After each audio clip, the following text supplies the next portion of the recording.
राम राम मेरे भाई और बहनों, मेरी बोली मेरी समझ चैनल में आपका स्वागत है। कहानी है माँ लक्ष्मी और गणेश जी महाराज की।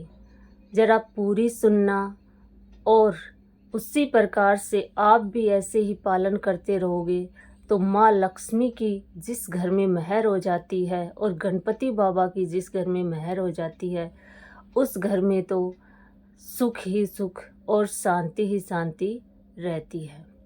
ऐसी ही कहानी है मेरी।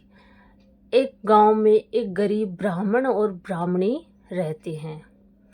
ब्राह्मण और ब्राह्मणी जो हैं वो हर रोज़ अपने घर में माँ लक्ष्मी और गणेश जी महाराज की पूजा करते हैं।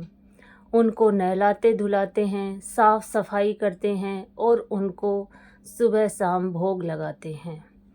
लेकिन वह छोटी छोटी बातों पर जिद करने लगते हैं। कभी ब्राह्मण कहता है कि मैंने पूजा कर दी तो भोग तुम लगाओ, कभी ब्राह्मणी कहती है कि मैंने भोग लगा दिया तो पूजा तुम करो। इस बात से उनकी हर रोज़ चिटपिट होती रहती है। यह देखकर माँ लक्ष्मी और गणेश जी महाराज सोचते हैं कि क्यों न हम इनके घर से दूसरे घर में चले, ये लोग तो एहसान सा जता रहे हैं। माँ लक्ष्मी और गणेश जी महाराज वहाँ से चल देते हैं और दूसरे घर में जाके देखते हैं। वहाँ देखते हैं तो सास और बहू इतनी तेज़ लड़ाई करती हुई दिखाई देती हैं। उनके बच्चे रोते हुए रहते हैं। घर में सामान अस्त व्यस्त और गंदगी फैली हुई रहती है। ऐसा देखकर माँ लक्ष्मी कहती है कि मैं ऐसे घर में वास नहीं कर सकती। इस प्रकार वह दूसरे घर में जाती है तो वहाँ देखती है दौरानी जेठानी लड़ रही हैं। कोई खाना नहीं खा रहा, किसी को किसी बात की सुध नहीं है, खाना बना है या नहीं बना है, घर में कचरा फैला हुआ है और वह दोनों लड़ रही हैं। ये देखकर भी माँ लक्ष्मी कहती है कि मैं इस घर में वास नहीं कर सकती।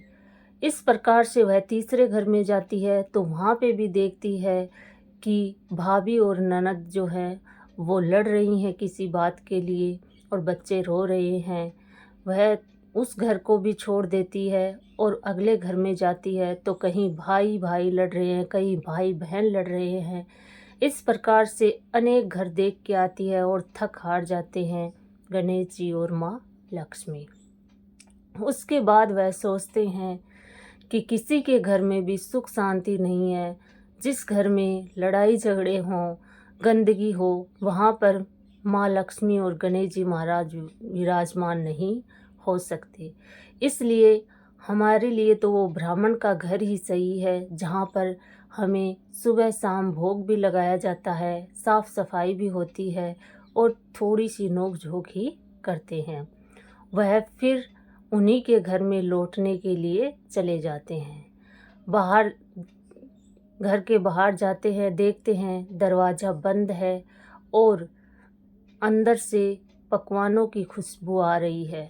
गणेश जी महाराज और माँ लक्ष्मी किवाड़ खटखटाते हैं, दरवाज़ा खटखटाते हैं तो अंदर से आवाज़ आती है कि अब क्यों आए हो, आप तो यहाँ से छोड़कर चले गए थे। तब माँ कहती है कि तुम जो मांगोगी मैं वो दूंगी तुम्हें, लेकिन हमें इस घर में ही वास करने दो। अब ब्राह्मणी जो है वह गेट खोल देती है और कहती है कि मैं जो मांगूंगी वो आप देंगे। तो वह माँ लक्ष्मी कहती है हाँ तुम मांगो। तो वह बहुत सारा धन मांगती है, सोना चांदी हीरे जवाहरात मांगती है, अच्छी काया मांगती है और 7 जन्मों की उम्र मांगती है, पति पत्नी के साथ मांगती है। तो गणेश जी महाराज और माँ लक्ष्मी कहते हैं कि हे ब्राह्मणी, तूने तो हमें ठग ही लिया।